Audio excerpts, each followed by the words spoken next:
Most people learned about the existence of Yoko Ono in 1968, when she became romantically involved with a guy everyone had heard of. But at the time, Yoko had already established herself as an artist in her own right, and she continued to put forward fascinating and challenging creative output throughout the years she collaborated with the aforementioned guy, and long after she became his widow. Slowly, the world has opened its ears and minds to her work, but still too slowly. Who is Yoko? Yoko Ono was born in Tokyo, Japan in 1933 In 1953, after moving to Scarsdale, New York with her parents, Yoko tried to translate to music the sound of birds outside her window and discovered a format that would become fertile terrain. It was part composition, part poem, and it read, "Decide on one note you want to play. Play it with the following accompaniment: the woods from 5 a.m. to 8 a.m. in summer." She enrolled in Sarah Lawrence College and published a story in the campus newspaper titled "A Grapefruit in the World of Park," which centers around a group of characters trying to figure out what to do with an unwanted grapefruit. It later became a performance piece, and her first artist book of instructions would bear the title Grapefruit when published in 1960. For Yoko became a metaphor for her own hybridity, as Japanese and American, and as an artist bridging disciplines. By 1960, Ono was deeply involved in New York's experimental art scene. She rented a loft on Chambers Street and presenting her own works like Kitchen Piece and Pea Piece, Carry a Bag of Peas, Leave a Pea Wherever You Go. And she befriended Fluxus founder George Machunas, who hosted her first gallery show in 1961, where she presented her instruction pieces alongside canvases and invited viewers to interact. The remarkable thing about Yoko's instructions is that they could be completed anywhere, by anyone, and exist outside of galleries and museums. Voice Piece for Soprano asks you to scream against the wind, the wall, and the sky. You can do the action or just imagine it. For Yoko, either way, you become an artist too. Her performance works from the 60s include Bag Piece, which usually involved two performers who would enter a large black bag that they could see out of but you couldn't see in. What happened inside was up to them. And there was Cut Piece, for which the performer, usually Yoko, kneeled on stage and invited audience members to cut away pieces of her clothing to take with them. The physical body is central for Yoko. In Cut Piece, you are stripped of your outward signifiers, giving yourself to the audience, to the work. And in the bag, you become detached from your sex, race, and age. You are only a body, an idea also underlined in her 1966 film Number 4, for which she spliced together footage of bottoms in motion. Shot from close range, you usually can't tell the bottom's gender. The work sought to dismantle taboos surrounding nudity, indict the objectification of actors and models, and celebrate something we all share. In 1966, she also had a show at London's Indica Gallery, where she displayed works like ceiling painting, where you're invited to climb a ladder and look through a magnifying glass to see the word yes on a canvas, and White Chess Set, which invites you to play with an all-white board and all-white pieces, rendering your side indistinguishable from your opponent's. It also included an apple resting on a plexiglass pedestal, which a VIP guest to the gallery brazenly took a bite of. That guest was John Lennon, and not too long after, the two were inseparable in work and in life. Yoko and Lennon began collaborating widely, through music as well as their anti-Vietnam War campaigning. In lieu of a honeymoon, they conducted a bed-in for peace at the Amsterdam Hilton in 1969, using their celebrity as a medium and inviting journalists into their room to put something nice in the newspapers and promote a message of world peace. Their campaign, War is Over, If You Want It, sent this message around the world. As with her past works, she is issuing an instruction-like prompt, suggesting that peace can be had by simply imagining it. Lennon would later confess that his best-selling 1971 single, Imagine, should have been credited to Ono as well, the word coming directly out of many of her instruction pieces. Yoko published a manifesto in 1972 titled The Feminization of Image, was something Yoko actively fought against, in her work and in her life with Lennon. They formed the Plastic Ono Band, which brought together their disparate origins, physical appearance, and musical styles. Yoko's contributions surprised and often repelled audiences, making sounds that were referred to as screams, shrieks, yelps, and lamentations. Her sounds contained traces of the opera, German lieder, and other music she learned in her youth. And she said of her technique, if you were drowning, you wouldn't say,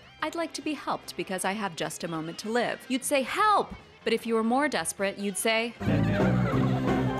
They continued to produce music together and separately, to the displeasure of many of Lennon's fans, but to the often begrudging respect of critics. She merged her avant-garde sensibility with that of popular music, and up to today has produced fearless and boundary-pushing music with the consistent support of outside collaborators. It to make other works like Box of Smile, a small plastic box you open to confront a mirror and your own image inside. In 1971, she wrote, "Artists must not create more objects. The world is full of everything it needs." Her series of wish trees begun in in the 90s invites you to write wishes on cards and tie them to the branches of a potted tree, like the wish knots she saw in her own youth in temple courtyards in Japan. She thinks that together, the wishes have more power. After Lennon's tragic death in 1980, Yoko has continued their joint mission to advocate for world peace. Their invocation Imagine is included in the central mosaic of strawberry fields. Receive the Imagine Peace Tower in Reykjavik, Iceland, that is illuminated every year from October 9th, Lennon's birthday, until December 8th, the anniversary of his death, and one that needs you to become complete.